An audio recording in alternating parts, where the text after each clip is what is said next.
penúltima clase de metafísica del 2020, exponiendo este último autor que está dentro del programa, que es Pico de la Mirándola, y hemos llegado a esta afirmación de una tesis secreta de las 999, que es el libro solo 900 son exotéricas y las otras 99 son las más esotéricas, mágicas, cabalísticas. Y ahí el núcleo de lo que está sosteniendo es que Dios es mujer, que hay un principio femenino que lo involucra todo. ¿Por qué principio femenino? En contra del principio masculino, que es la guerra, la competencia. Aquí se busca, como buscaba Nicolás de Cusa, como buscaba Dante Alighieri, la unificación, la concordia. Príncipe de la concordia, le dicen a este buen señor. Y estaba dando unas pistas filológicas, Pico de la Mirándola, cuando habla con el inquisidor italiano, florentino, que era terrible, criticando a la corrupción de la iglesia, era Girolamo Savonarola, y le está diciendo que Dios, esa concepción de que el Dios de judíos, cristianos y musulmanes es el único Dios, y que ese Dios es bueno y misericordioso. Y bueno se usa algunas veces, pero más de las veces se usa la palabra misericordioso. Y les decía que para el Papa Francisco, el actual pontífice, Dios es misericordia. La palabra misericordia tiene un estatuto programático en su pastoreo universal, más importante aún que la fraternidad y la compasión. Pero ¿por qué tiene tanta importancia filológica para Pico la palabra misericordia? El término rachum, es misericordioso. Y ahí está el punto de unión. Ahí está la iluminación. Rahum, es rechem, que significa útero, el gran útero. El rasgo distintivo, instituyente de Dios está en su naturaleza femenina. Dios es madre, no es padre-madre. Dios es madre. No es el Dios patriarcal, no es el Dios bíblico transmitido a lo largo de los siglos, no es el Dios de los ejércitos, no es el Dios varón.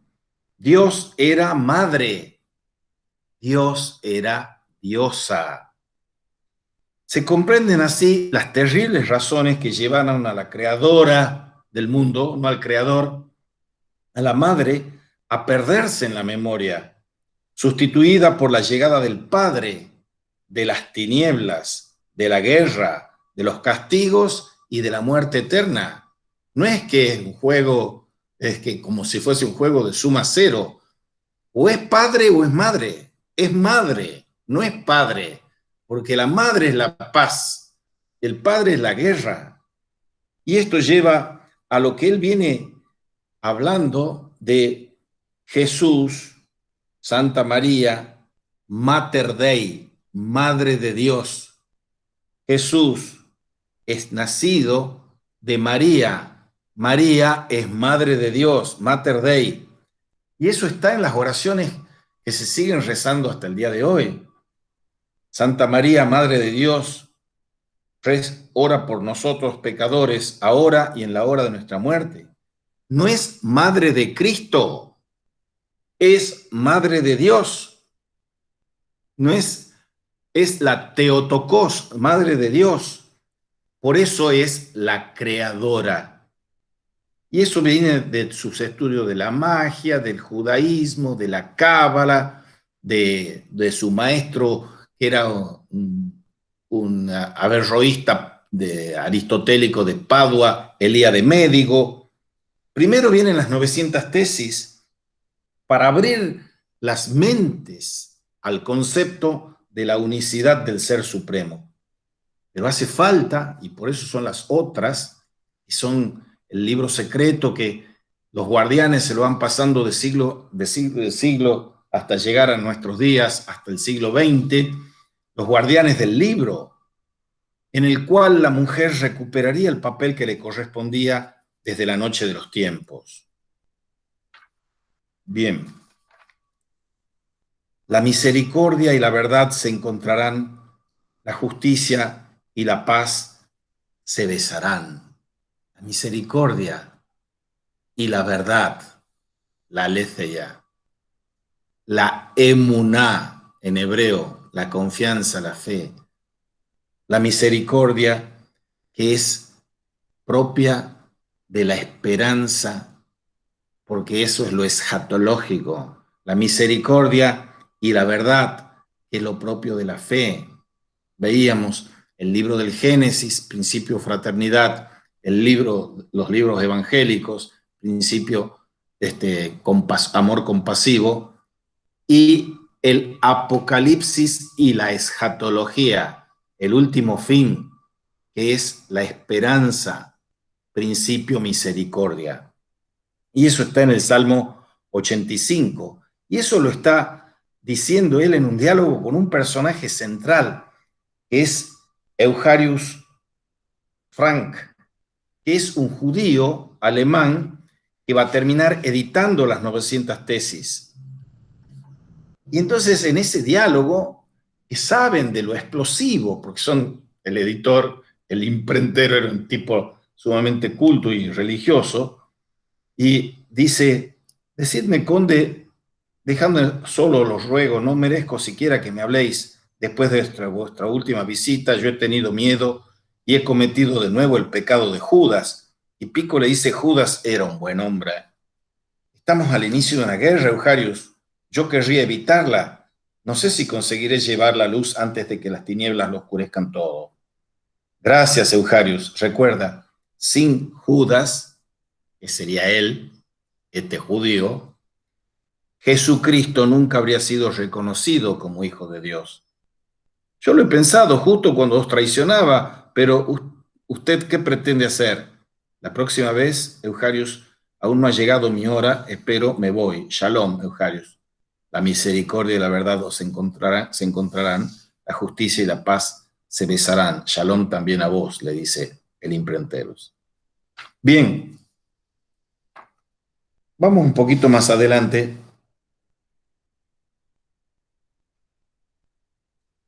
¿Qué es lo que nos viene pasando entre el Dios del Antiguo Testamento y el Dios del Nuevo Testamento? Entre ese Dios viril de los ejércitos y el Dios del amor compasivo. A menudo se confunde el Dios del amor, que es el Dios del Nuevo Testamento, por decirlo así, con el Dios de los ejércitos, el del Antiguo Testamento. Y se usa la espada del Señor con más frecuencia que su palabra. Y esa confusión es letal, porque lleva a la guerra de religión. Y aquí alude ya en esta ficción novelada, muy bien fundamentada y estudiada por el autor Martigli, las últimas conclusiones civeteses arcanae, que apela, dicho usanamente, a la magnífica unión de contrarios, característica propia de la alquimia. La alquimia busca la unión de los contrarios, la coincidencia de los opuestos, unir la fuerza y la ligereza, unir el espíritu y la materia.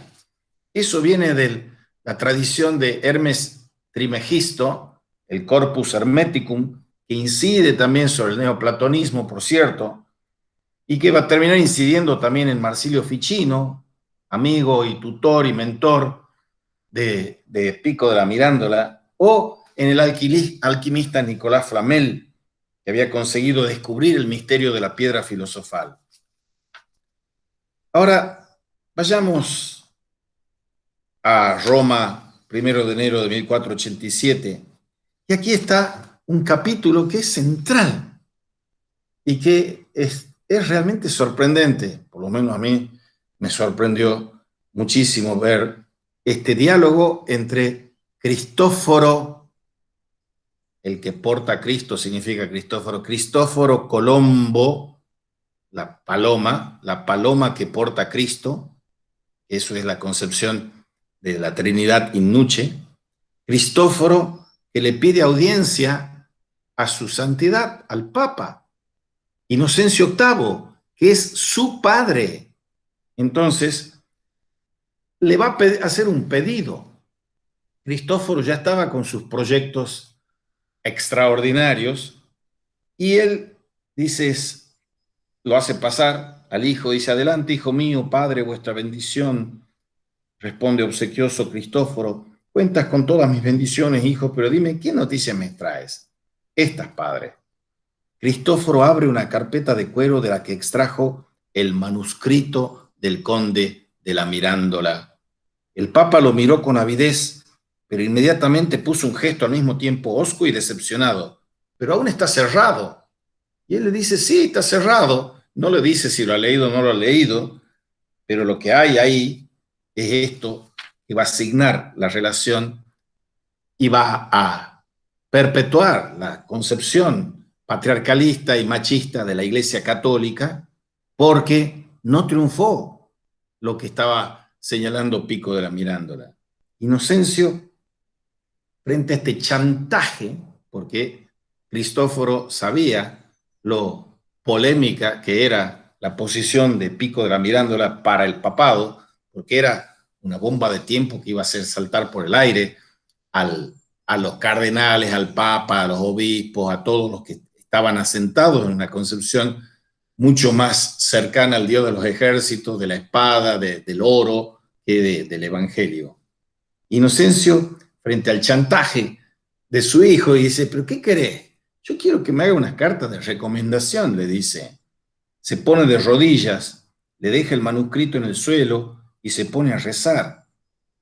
Y en estos años he estudiado, le dice Cristóbal Colón, todas las cartas náuticas que se han trazado, he leído los relatos de todos los navegantes, he comandado todo tipo de nave, he hecho miles de cálculos y he llegado a una conclusión, padre. ¿Cuál? Por Dios, no me tengas en vilo. Que antes de Catay, Catay Zipango era la tierra de las especies, es como había relatado ya Marco Polo y que era la fuente de la cornucopia y de las riquezas. Antes de Catay existe otra tierra, en Occidente, a 6 o 7 mil millas de aquí. Pronuncia esta última frase con una leve sonrisa, luego calla y le mira a los ojos. ¿Otra tierra? ¿Una isla? Mucho más, padre. Quizá todo un continente aún inexplorado, sin conquistar. Una tierra con vuestro nombre, padre. Daría una de aquellas tierras la más bella a vuestro nombre. Os volverías más famoso que Alejandro Magno. Trae mala suerte, no nombres a Alejandro. Interesante porque Rodrigo Borgia era un aliado y amigo que estaba al costado de Inocencio y quería serrucharle la silla para que ocupara el trono, va a terminar ocupando el trono pontificio con el nombre Alejandro, el nombre de Alejandro Magno, es Alejandro VI, es un contubernio porque es altamente probable que lo haya matado Rodrigo Borja a Inocencio para quedarse con el papado, cosa que sucedió.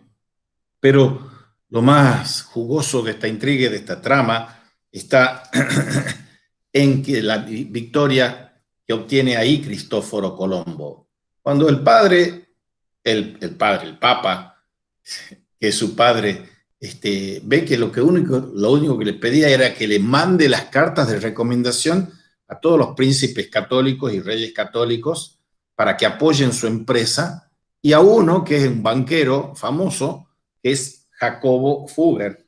Y entonces el padre dice, lo vas a tener, te concedo, pero recuerda no mencionar a nadie lo que has dicho o te tomarán por loco. Este es el antecedente de lo que vamos a ver después. Pero antes de llegar al desenlace de qué es lo que pasa con Cristóbal Colón, los reyes católicos, Inocencio VIII y el que va a ser Alejandro VI, veamos un poco más esta cuestión doctrinaria que está agazapada en las tesis ocultas de Pico de la Mirándola. El primer libro que escribí, dice Pico, lleva a la conclusión de que no existen diferencias reales entre la religión cristiana y la judía. Existe un Dios único, Y todas las guerras que hemos librado en nombre de Dios, cualesquiera que sean, son un error. Y hay una clave de esa identidad común de Dios. Ferruccio de Mola es un caballero templario que es amigo y confidente de Pico de la Mirandola y que es a quien por primera vez le es confiada la guarda o ser un guardián de ese libro de los arcanos, ese principio unificador. Entonces le dice, porque de los templarios había uno que se llama Molné, entonces le dice Pico a Ferruccio de Mola: sois descendiente del caballero, sí, conde, de Jacques de Molay, en línea directa. Jacques de Molay había sido el último gran maestro de los caballeros del Templo de Jerusalén.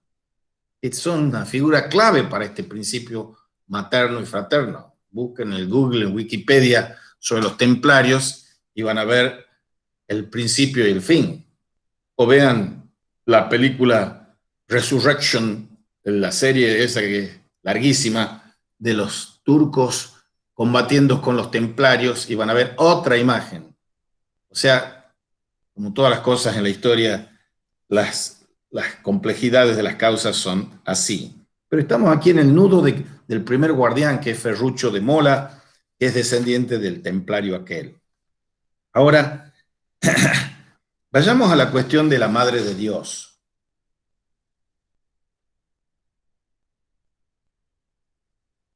Está Inocencio VIII hablando con el cardenal Borgia, ese que va a ser el Papa Alejandro VI. Y hay montones de intrigas, como siempre ha habido y sigue habiendo, para derrocar al Papa, para atacar, para hacerse con el poder, para hacerse Papa. Y Borgia era uno de los que estaba en carrera más avanzado, porque estaba al lado del Papa, pero el Papa necesitaba confiarle algo. Y necesitaba confiar precisamente aquello que el secreto de Pico de la Mirandola quería desenmascarar.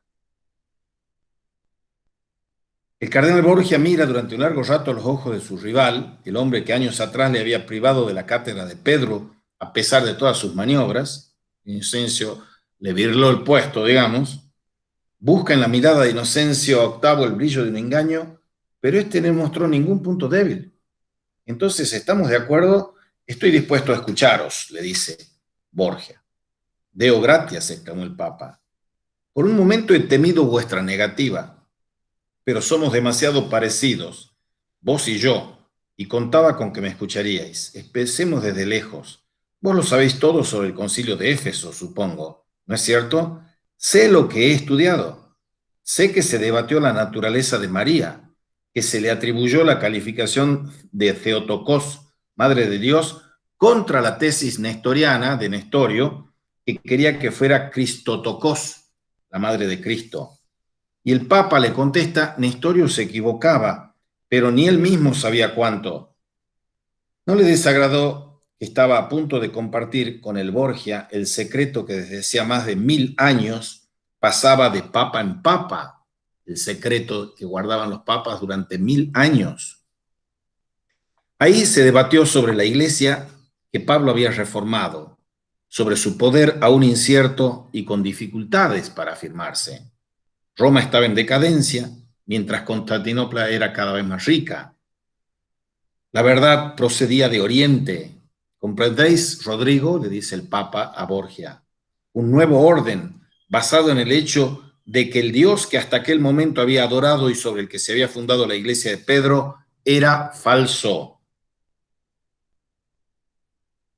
¿Me estáis llamando a combatir? Bueno, si vivo más que vos, dice Borgia, mi nombre será Alejandro, en honor a Alejandro Magno, que fue el primero en conquistar el mundo.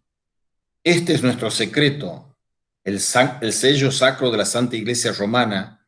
Esta es la vida y la muerte de Dios.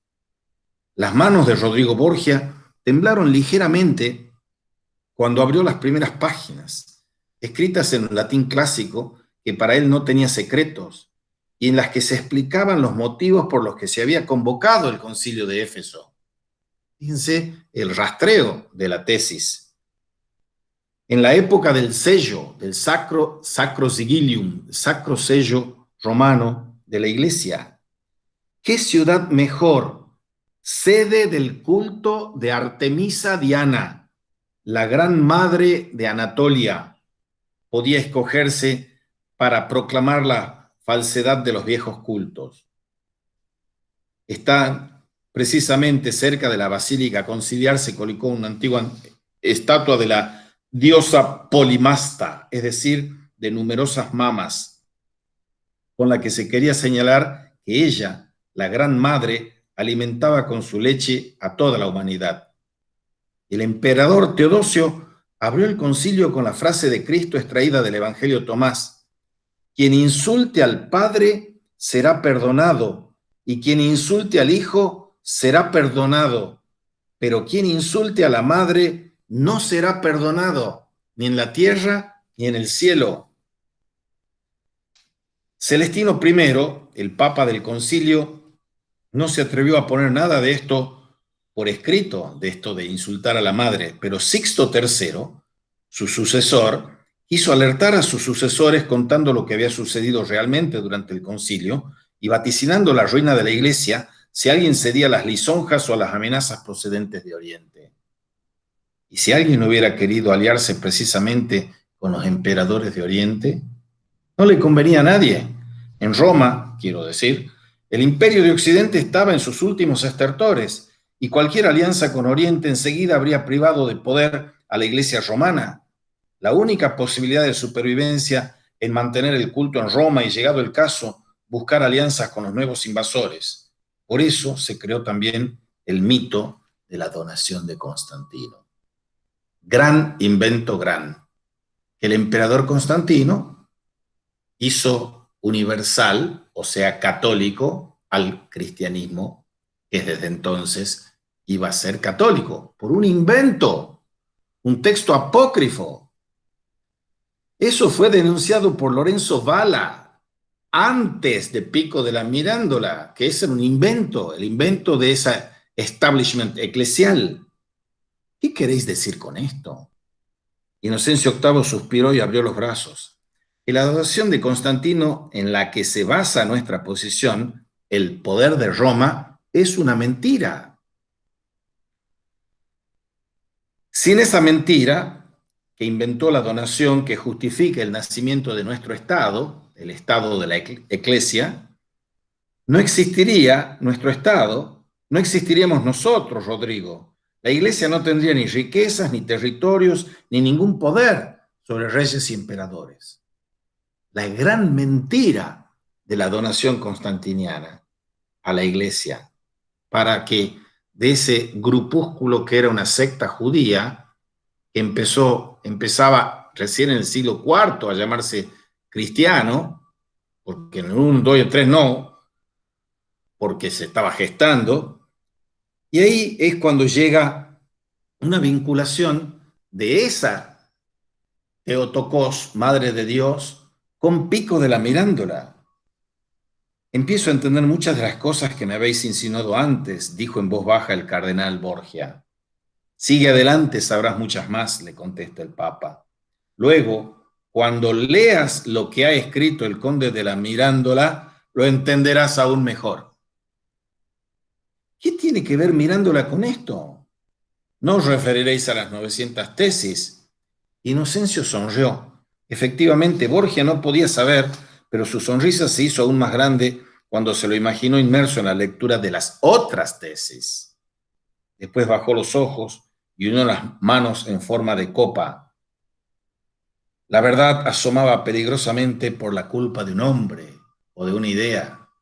El hombre Pico la idea, Dios es mujer.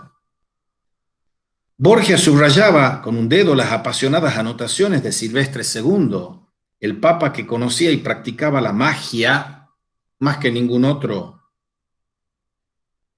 Ahora, los delegados al concilio estaban aludiendo a un ciclo cósmico representado por una serpiente mujer, creadora de todo el universo. Serpiente mujer, creadora de todo el universo. Sus sabios habían estudiado interesantes afinidades con la tradición bíblica de Eva, de la serpiente y del árbol de la sabiduría.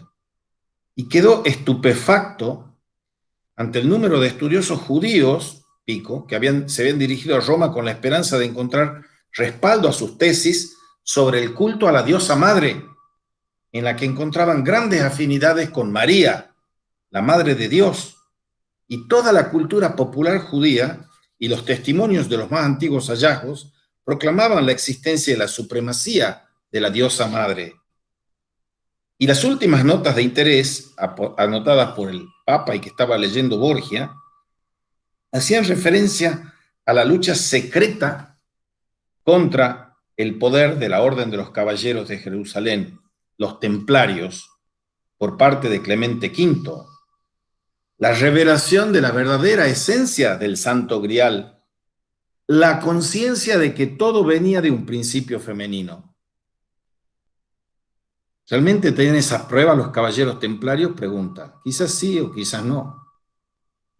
Cuando alguien te amenaza en la oscuridad, da igual si empuña una espada o una fusta. Primero córtale la cabeza y luego ya podrás ver con calma qué es lo que llevaba en la mano, le dice el Papa. Sabia conducta. Sabía que la apreciarías. También es cierto que cuando llegues, si tienes ganas, a los secretos sobre el proceso contra los caballeros del templo, descubrirás que las acusaciones de sodomía y todo lo demás eran completamente falsas. Dejadme ver a Mirándola, dice. Pero está en relación aquí con Eucharius Silver Frank, el impresor, que se ha cagado encima cuando ha sabido que no solo Mirándola había impreso sus 900 tesis sin mi permiso, sino también que pretendía debatirlas en un concilio de sabios de todas las religiones del mundo, que iba a celebrarse aquí en Roma, a mis espaldas, a nuestras espaldas, le dice Inocencio a Borgia. El cardenal vuelve a tocarse la prominencia de la nariz y aprieta los ojos que se hicieron pequeños. 900 tesis para divulgar las otras, las 99 restantes, las secretas. Pero duda, Borgia dice, sobre la autenticidad de esas tesis. ¿No serán una falsificación creada ex profeso por algún enemigo nuestro? Son tan verdad como que Cristo. No, mejor dejémoslo fuera de esto. Como que tú y yo estamos aquí hablando. El plan de la Mirándola era perfecto, casi como su inteligencia superior, que tiene algo de demoníaco, créeme. Volvamos al nudo de la cuestión. Está hablando con este guardián que es Ferruccio, mi sabio amigo, quizás se ha olvidado de las enseñanzas de Epicuro, de todas las cosas que la sabiduría procura para conseguir una existencia feliz. La mayor es la amistad. ¿Te sorprendes? Entonces sigues ofendiéndome. Basta, basta, amigo mío. Más vale que pensemos en el libro. Es que sigues asombrándome, le dice. De todos modos, ahora es aún más importante que los guardes tú, le dice Pico a Ferruccio, este de Mola. Yo no soy más que una copia viviente. Si dan conmigo, tendrán ambos ejemplares. ¿Y qué quieres que haga con él? Escóndelo, sin decirme dónde. Consérvalo para siempre. En ese libro no solo está toda mi vida, sino también la de un mundo nuevo, sin el Dios de los ejércitos, sin el Dios que aterroriza a culpables e inocentes, sin su barba y su espada llameante. Está la esperanza en ese libro, que dejen de librarse guerras en su nombre, que nadie se sienta superior a los demás, que se les reconozca a la mujer su naturaleza, la de creadora, una madre amorosa, que los padres de esta iglesia han transformado en la pobre María, madre de Cristo, madre de Dios. Una confusión absurda para confundir aún más al hombre y tenerlo aplastado bajo el tacón de la ignorancia. Ahora ya sé qué tengo que hacer, le dice Ferruccio. Le dice Pico, prepararé una sinopsis del libro e intentaré hablar en París. Él está siendo perseguido por el Papa. y por todos está siendo perseguido, que ven desestabilizarse sus pingües negocios y sus crímenes debilitados. Dame el libro. Aparecen aquí dos dominicos alemanes que se van a ofrecer como arma ideológica y represora y criminal para perseguir a las brujas. Esos dos dominicos alemanes están enfrentándose, están teniendo una audiencia con el Papa y con Borgia. Borgia dice: dame el libro, Jacob, prosiguió Kramer, tomando el pesado tomo de manos de su compañero, que seguía en silencio. Aquí tenéis, santidad, el remedio con el que intentamos hacer frente al apocalipsis de la depravación. Se llama el Maleus Maleficarum, que es un bestseller de la época, de comienzos de la imprenta, por decirlo así, y ese Maleus Maleficarum es el manual para reprimir, quemar, asesinar, perseguir a las brujas y a los acusados de magia. Ese libro que me ha inspirado vuestra santa bula, Sumis Desiderantes Affectivus, es pesado como el mazo que debería batirse sobre todas las brujas, que no tienen miedo ni a las llamas del infierno, porque en sus aquelarres bailan el fuego. Sí, sí, está bien, hermano, hemos comprendido, le interrumpió el Borgia, y no conseguía imaginarse las suaves gracias de su Julia como tentáculo de Satanás. Julia Farnese, la amante de todos los papas tenían amantes, mujeres, concubinas, etc. Y la Julia Farnese era la amante de entonces le venían estos dos dominicos rigoristas y atacadores del Satanás y de sus sacerdotisas, que son las brujas, y dice: no podía imaginarse a Julia como tentáculo de Satanás. ¿Puedo añadir una última consideración?, añadió vehemente Heinrich Kramer, mientras Jacob le tiraba en vano la túnica. Se te concede, suspira el Papa. Dios ha tenido a bien hacerme una revelación que junto a vuestra santa bula hemos incluido en el libro. Me he desvelado el significado de la palabra fémina. Fémina procede de fe y de minus. ¿Comprendéis? Las mujeres tienen menos fe y con su inferior intelecto es más fácil que cedan a las tentaciones de Satanás. He ahí el alambicado razonamiento de estos represores, asesinos, inquisidores. Muy bien, querido hermano, y todo eso está escrito en vuestro Maleus Maleficarum, ¿no es cierto? Maleficarum, no maleficorum. Maleficarum, santidad. Maleficarum, porque el maleficio es femenino. Así sea. Ahora escuchadme bien. En el nombre de Dios, vos haréis imprimir el libro y lo distribuiréis por toda Alemania y a vuestros hermanos de cofradía, los dominicos. Nosotros queremos que las brujas de Satanás sean aniquiladas. El Papa quedó mirando fijamente y esperando una respuesta de ambos. Sí, Padre nuestro, dijo Heinrich Kramer con los ojos desorbitados. Sí, santidad, balbució Jacob Sprenger. Ambos, profirió el cardenal Borgia, sois nombrados en este momento inquisidores generales para todos los territorios de lengua alemana. Ahora, yo puedo hacer que me lo impriman a esto gratis y por amor de Dios. Gratis et amore Dei. ¿No me habías hablado de este privilegio papal?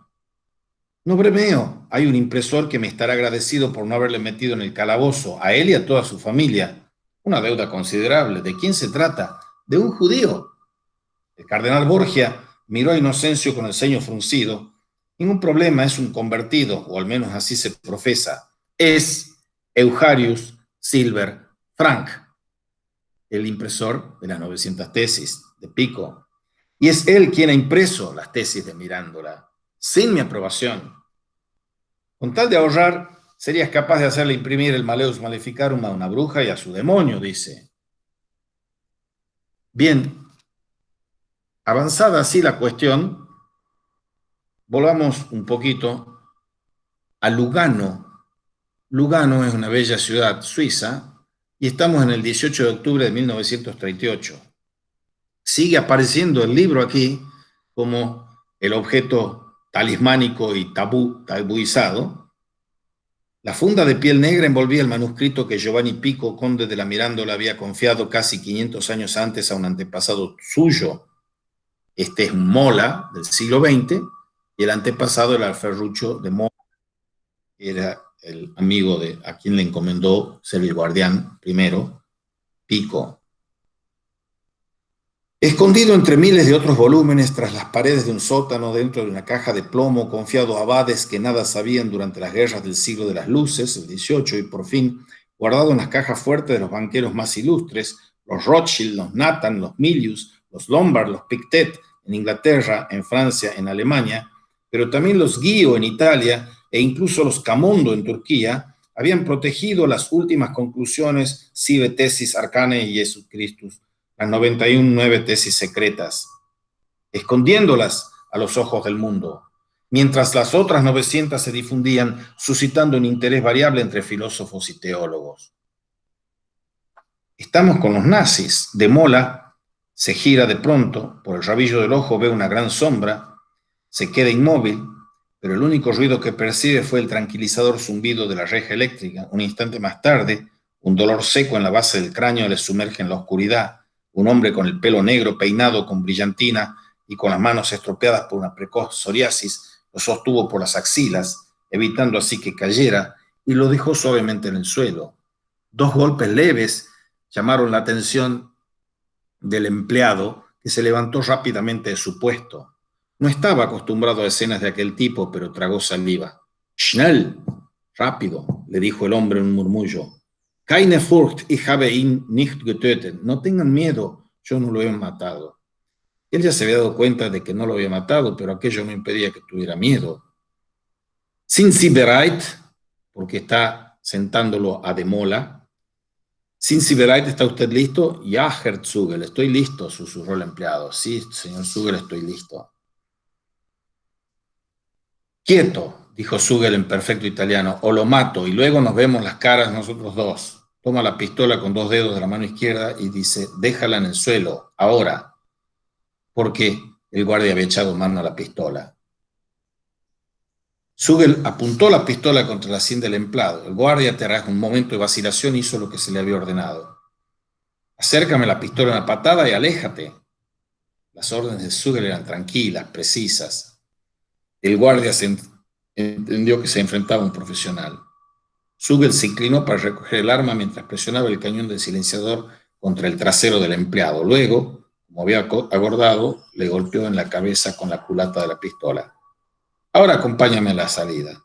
Un movimiento equivocado y te mato. No tengo miedo y no tengo nada que perder». No era cierto. La bolsa que llevaba bajo el brazo contenía su riqueza, la estima y la admiración de los peces más gordos del Reich hitleriano. Himmler en persona le daría un abrazo y quizás hasta le acogería entre los caballeros negros si le llevaba semejante tesoro. Porque esa es la parte de la trama de ese machismo y patriarcalismo que también es el nazismo. Inocencio VIII y Rodrigo Borgia, vestidos como simples nobles, seguían la quema de estos libros heréticos mandados a la hoguera por la Inquisición. No es más que el principio, Giovanni. Sí, más adelante quemaremos también al conde de la Mirandola. El cardenal se gira hacia él. No, Giovanni, solo sus libros, para dar ejemplo. Él desaparecerá simplemente. Un libro no puede convertirse en mártir, pero un hombre sí. No hace falta hacerlo todo evidente y nosotros tenemos que ser prudentes. ¿Qué tienes pensado para él?, dijo el Papa frotándose las manos enfundadas en guantes mientras los ojos le brillaban a la luz de las llamas. El perdón. Efectivamente, históricamente fue así. Eso también lo encuentra en los libros de historia de la filosofía. El que lo condena como hereje es Inocencio VIII, y poco antes de morir, el que lo perdona es el no menos criminal de Alejandro VI. Entre otras cosas, porque estaba buscando un interés bien concreto que veremos. El perdón, ¿qué dice? ¿Estás loco? ¿Le quemamos los libros y después lo perdonamos? Ahora,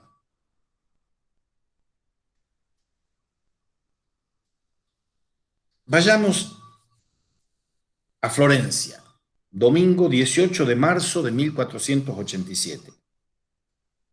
No os fiéis de los príncipes ni de los hijos de los hombres en los que no hay salvación, porque se presentan disfrazados de corderos, pero por dentro son lobos rapaces.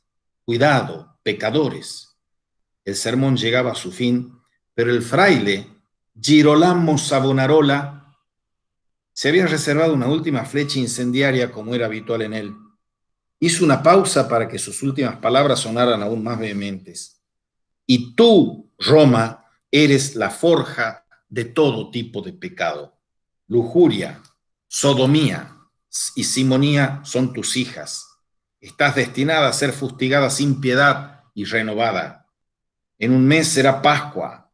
A quien no agache la cabeza le será cortada. A quien no se moje el alma con la sangre de Cristo le será quemada. Y ahora, id en paz. Giovanni Pico, al fondo de la única nave de ese templo, de esa iglesia, casi bajo el coro, admiraba la espléndida pala de Giotto di Bondone que representaba a la Virgen con el niño en brazos. El azul de la capa y el oro del vestido combinaban magníficamente entre sí, dándole un intenso relieve a la figura. El fraile Savonarola tenía un gran seguimiento en Florencia, y eso había levantado las sospechas de las autoridades eclesiásticas, y ya desconfiaban de su creciente popularidad. Con lo que iba diciendo de la iglesia de Roma, Pico estaba asombrado de que no le hubiera llegado una suspensión a divinis a Savonarola. Giovanni se le acercó. El fraile continuaba distribuyendo bendiciones a diestra y siniestra, mientras su nariz aguileña y puntiaguda parecía indicar a los postulantes el suelo sobre el que arrodillarse. Pico necesitaba de sus consejos. La carta que le había llegado de Roma exigía una determinación. El fraile solo por fin estaba entrando de nuevo en la sacristía con la capucha negra calada de nuevo sobre el rostro, cuando sintió una presencia a sus espaldas y se detuvo sin girarse. Si eres quien pienso, mis palabras no han tenido ningún efecto sobre ti. Tus palabras son cortantes como una hoja de Toledo, dice Pico, pero el escudo de tu amistad es aún más fuerte. El fraile se gira hacia él, quitándose la capucha, dejando a la vista la llamativa tonsura, rodeada de una corona de cabellos negros y tupidos que recordaban una estola de castor. ¿Qué ha sido de tus tirabuzones dorados? Dijo sin sonreír. Pertenecen a otra vida. Soy un hombre nuevo porque conozco la geometría, respondió Pico. Deja estar a Platón. Estás en la iglesia y ante un ministro de Dios. También llevas barba. ¿Has venido a hacerte fraile? Lo haré cuando Savonarola se siente en el lugar de honor en el Palazzo de la Signoría. Vete con cuidado. Eso que has hecho es una promesa. La respetaré. Y efectivamente, después lo que buscaba lo consiguió. Savonarola, ser el dueño y señor de Florencia para blandir la espada flamígera en contra de los corruptos de la iglesia y del paese también. ¿Qué estás buscando? La amistad y un buen consejo. La primera la puede dar el hombre, la segunda el confesor. ¿A cuál necesitas? A ambos, le dice Pico. Tener varias naturalezas en un único ser es posible y meritorio. Blasfemo e irreverente, le dice Savonarola. Abrázame, Giovanni. Hacía tiempo que no me alegraba tanto de ver a nadie. Olvídate del amigo. Cuando le cuenta el peso de las palabras del joven amigo le resultaba aplastante a Savonarola. Olvídate del amigo. Si no te escuchara como confesor, temería tener que explicar un día lo que me has dicho. Tú estás loco, Giovanni. Tu mente está turbada por el pecado de la soberbia. Tú me conoces como poco, dice Pico. No he buscado yo el camino que me ha llevado a todo esto. Ha sido él quien se ha abierto a mí. Créeme, Girolamo, es todo cierto, lógico y amoroso. Si así fuera, y no quiero creerte, le dice Savonarola, ¿te atreverías a tirar por tierra a Cristo y sus obras? Todo hay que verlo con una nueva luz. Y no hay nada en sus obras que no coincida con su ejemplo. El amor es madre, Girolamo, y nosotros somos sus hijos. El amor es madre y nosotros somos sus hijos. Estás blasfemando. Yo no puedo absolverte. No quiero tu absolución, ni tampoco pretendo que creas ni una sola palabra sin leer ni profundizar en todo lo que te he dicho, pero sí quiero tu comprensión. Tú sabes qué es el amor, y no me refiero al amor hacia Dios, sino el que une al hombre y a la mujer. Yo renuncié a él, gritó el fraile. Eso lo sabes bien. ¿Por qué me lo recuerdas?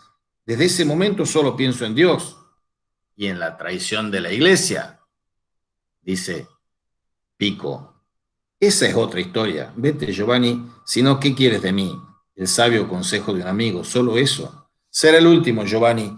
Tu arado ha excavado en un surco demasiado profundo entre los dos. Yo no puedo ni quiero seguirte. Está bien. Entonces nos veremos en el cielo. Y ahora escúchame por última vez. No todas tus tesis han sido condenadas. 13 sobre 900 son una señal positiva. Defiéndelas y contraataca. 13 sobre 900, pero las otras 99, que son las que tienen el mensaje central de Pico, no dice nada. La dialéctica no es desde luego tu punto débil, aunque por supuesto el discernimiento sí que lo es, pero hazlo desde Florencia, aquí estás seguro. En cuanto a las demás, para las que las primeras no son más que un caballo de Troya, olvídalas, escóndelas, quémalas y no te fíes nunca del león de Roma. No vayas nunca, aunque la carne te lo pida. Y aquí vuelve a salir la imagen de su amada Margarita. Tengo que volver a ver a Margarita. No puedo estar sin ella. Entonces ve, ponte tú mismo la soga al cuello. La lujuria te hace perder el sentido común. Te matarán. Y lo mataron. Lo envenenaron. Y aquí hace una perífrasis del Cantar de los Cantares, que viene siendo glosado aquí en tácitamente. Cantar de los Cantares, el mayor poema erótico que se escribió y se concibió y se llegó hasta nosotros, es el siglo V, VI, antes de Cristo. Y al final, en el 8.6 del Cantar de los Cantares, dice, el amor es tan fuerte como la muerte. Aquí dice, el amor es más fuerte que la muerte. Girolamo, le dice Pico a Savonarola. Lo que siento por Margarita no es la llamada de la carne, aunque con ella he oído la música que solo un coro de ángeles puede producir. Y el fraile dominico le dice, ese coro eran las ventosidades de los diablos. No digas eso, te lo ruego. Yo sé que puedes comprenderme. Mi fuerza está en mi convencimiento. ¿Volveremos a vernos, Girolamo? Lo dudo, o solo ante Dios, o, puntos suspensivos, su madre. Bien, son las y 35, y 35. Vamos a hacer una última referencia. Estamos ahora en Roma, miércoles 11 de abril de 1487, y se lamenta evocándolo a su maestro Pico, diciendo, si pudiera traer aquí a Elías de médico, estoy seguro que Girolamo se curaría enseguida. Si del médico saliera de Florencia, el Borgia tardaría un día en quemar sus textos y 2 en hacerlo pinchado en un palo. A mí me preocupa más pensar en cómo nos lo llevaremos a Florencia. Cuando se sepa que ha huido, lo buscarán a él y a sus cómplices. ¿Por qué no te vas, Giovanni? Margarita, dice él. Margarita, siempre ella. Sobre eso no puedo darte ningún consejo. Yo podría intentarlo, dice Leonora. Leonora es la mujer de Ferruccio de Mola, el amigo al cual ha declarado guardián. Yo podría intentarlo, dijo Leonora, si me lo permitieras. No creo que quiero oír consejos, sonrió Ferruccio. Pero ¿por qué piensas que aún estará en Roma? ¿No puede haber vuelto a Arezzo? Su casa está allí. Giovanni sonrió a su vez, sacó una carta y se la leyó. comillas, a Dios, devolvernos el honor a mí y a mi marido, y mientras me acompañe la vida, a Dios he prometido fidelidad y amor a mi esposo. Jurad pues, y jurad no buscarme más. Y tú sigues buscándola. Es una locura, le dice Ferruccio, te pide que la dejes en paz. Al contrario, me dice que estará en Roma hasta mayo. Me espera. Ferruccio y Leonora lo miraron atónitos. Algunas letras están más marcadas. Si miráis bien, forman la frase en Roma hasta mayo. Por eso he venido. Ella conoce bien nuestro código. El primer domingo en la iglesia más próxima a San Pedro, la segunda en la segunda más cercana, etc. El domingo será Pascua. Mejor, las iglesias estarán llenísimas y es costumbre ir a varias, y de esta guisa nadie, quizá ni siquiera ella, sabrá reconocerme. Ferruccio, te juro que si consigo convencer a Margherita para que me siga, haré todo lo que quieras. Renunciaré incluso a defender mis tesis ante el Papa. Eso deberías hacerlo ya. ¿Qué sentido tiene defender las 900 tesis que no son más las que más te interesa difundir? A ti te interesan las otras, las que contienen la verdad sobre la madre. Ahora, si yo ahora dejara que las 900 tesis fueran condenadas impunemente, implícitamente sería una admisión de culpa, dice Pico, y perdería credibilidad al exponer las otras 99, las que, como tú dices, me interesan realmente. No soy un estratega, le dice su amigo, pero por lo que entiendo quieres responder al ataque del Papa como demostración de fuerza. Aunque perdieras la contienda, demostrarías que estás convencido de su validez y ante el mundo resultaría más creíble con las otras. Sí, realmente son dos genios, le dice a los amigos, pero ¿cuál es el fin de todo esto, Giovanni? ¿Conseguir que te maten por una idea? Eran Leonora y Pico los genios. Leonora los mira a ambos, se pone de pie y sale de la sala sin esperar una respuesta. Las mujeres son más sabias que nosotros, Giovanni. A veces ven más lejos. Lo sé, pero precisamente por eso necesito dar a conocer a la madre, su amor, sus principios, incluso la historia de su lenta desaparición y de las causas que la determinaron. Fue cuando el hombre hizo a Dios a su imagen y semejanza, cuando nacieron las guerras y las prevaricaciones. Yo quiero dar una esperanza a la humanidad y solo la mujer, el principio femenino, es capaz de hacerlo. Bueno, no sé si quieren hacer preguntas o si quieren que avance un poquito más, pero ya esto sea suficiente por hoy. Terminamos. Por mí está bien, Lalo. Bueno, César. No, profesor. ¿Está bien? Bien. Bueno, nos vemos el miércoles, Dios mediante, o la madre mediante. Bueno, Bien, nos vemos, chao. muchas gracias.